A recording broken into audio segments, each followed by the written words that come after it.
Hello everyone, আজকে আমরা অষ্টম শ্রেণীর অনুশীলনী 2.1-এর 5 নম্বর অঙ্কটা সমাধান করব।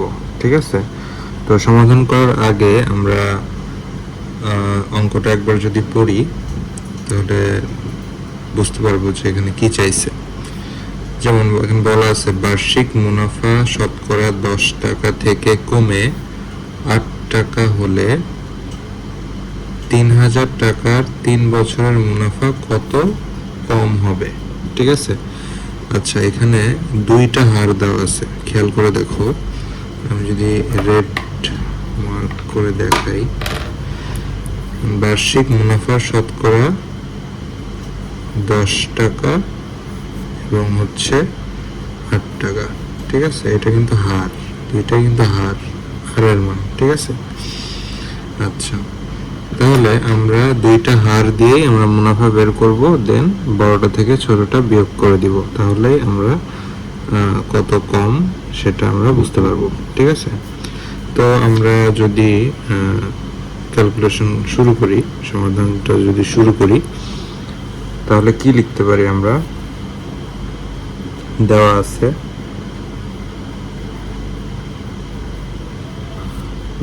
আছে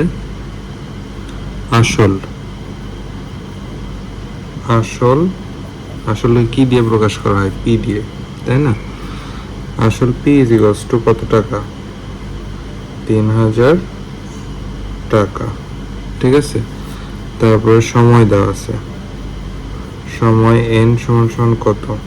3 বছর। ঠিক আছে, আচ্ছা এইবার মুনাফার হার দুইটা দেওয়া আছে, একটা শতকরা 10% আর একটা শতকরা 8%। ঠিক আছে, তাহলে আমরা যদি হারকে কি দ্বারা প্রকাশ করে? আর দিয়ে। প্রথমে দেওয়া আছে 10%, ঠিক আছে, এবং আরেকটা হার দেওয়া আছে, সেটা হচ্ছে 8%। তো আমরা প্রথমে এটা দিয়ে বের করি যে যখন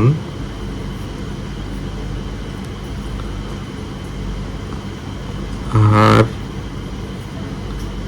10%, তাহলে এক্ষেত্রে কি হবে? মুনাফা I is equals to PNR, তাই না? তাহলে পি কত? 3000 গুণ এন কত? 3, আর আর কত? 10%, মানে 10 ডিভাইডেড বাই 100। ঠিক আছে, তো এটা যদি আমরা কাটাকাটি করি তাহলে কি হয়? 3 × 90, 90 × 10 900 টাকা। ঠিক আছে, আচ্ছা এটা আমরা কেটে দিলাম, এটার দরকার নাই। ঠিক আছে, আবার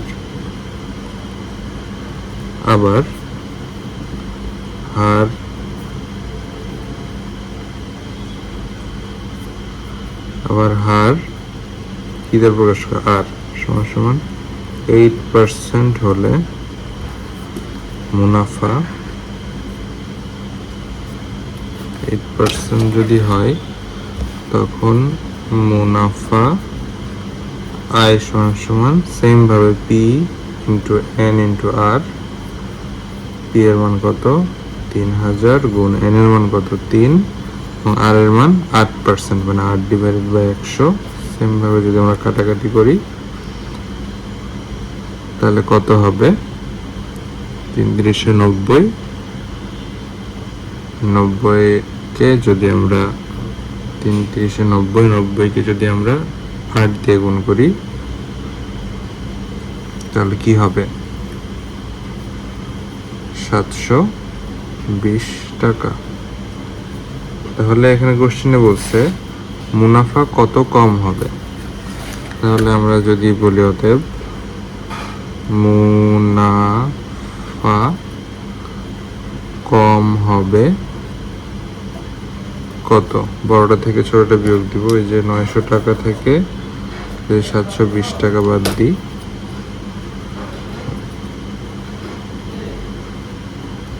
180 টাকা, এটাই উত্তর। ঠিক আছে, এটা আরো আরেকটা নিয়মে করা যায় শর্টকাটে। তো এইটা এইভাবে আমি বড় করে করলাম যেন তোমাদের বুঝতে সুবিধা হয়। তাই যদি তোমরা শর্টকাট নিয়মটা দেখতে চাও তাহলে তোমরা কমেন্টে আমাকে জানাতে পারো, আমি এর পরের কোনো ভিডিওতে আমি শর্টকাট নিয়মটা দেখাই দিব। ধন্যবাদ সবাইকে।